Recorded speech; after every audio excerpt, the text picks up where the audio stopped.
Hello everyone, my name is Daniel Starks. I'm the Communications Manager for the City of Greenville. And we know that City Council meetings aren't always the easiest thing to sit through or fully understand, so this is your quick, straightforward recap of what happened at this week's meeting.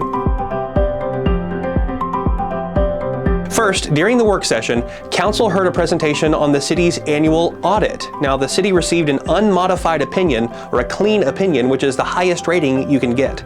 In simple terms, that means that everything checked out. Our financials are accurate, properly reported, and meet all required standards. Now, I do want to take a second here because there is something in that report that might look concerning at first glance, but it actually isn't, and it's very important to explain why. So if you watched the meeting or looked at the packet, you might have seen that revenues last year were under budget by about $1.9 million, and expenditures were over budget by about $6.3 million, and the fund balance decreased by about $6.8 million. Now, on paper, that doesn't look great, but hear me out.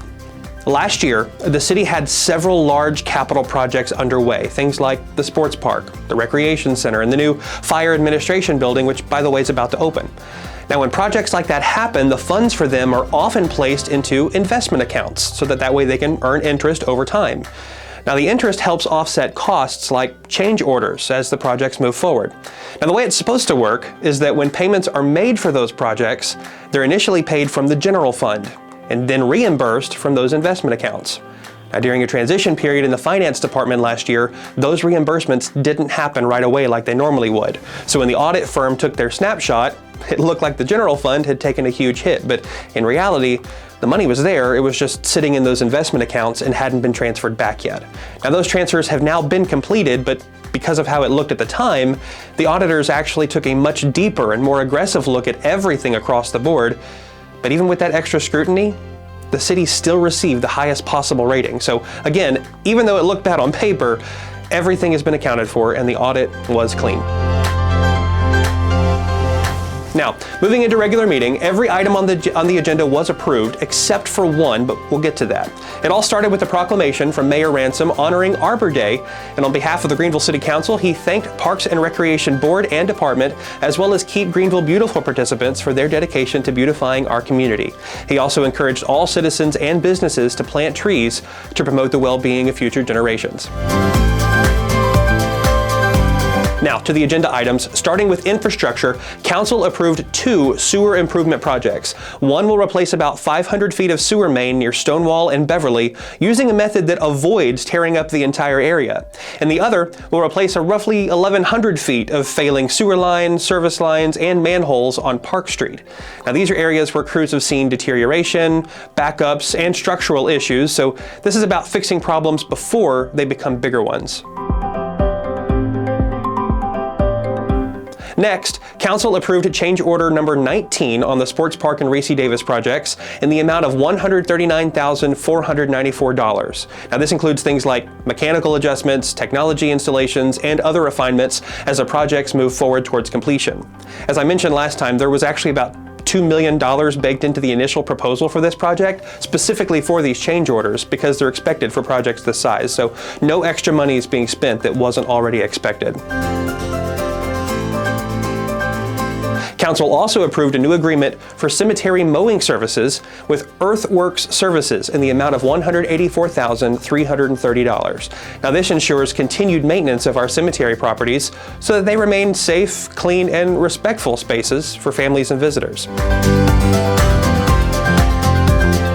Another item that was approved was for the purpose of formalizing agreements with businesses for the use of the Market Square area off of Lee Street. Now, there are several businesses that utilize that covered area during regular hours during the week, and this just puts a formal agreement in place with those businesses.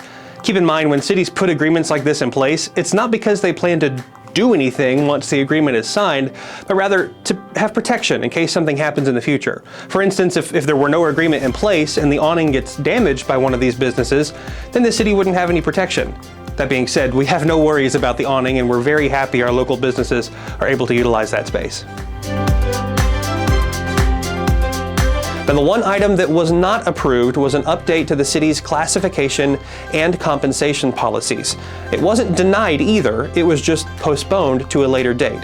They did this so that way the council could actually have some time to review the new policy before they have a chance to vote on it. Now, if approved, it doesn't immediately change pay, but it does modernize how positions are classified and how compensation decisions are made.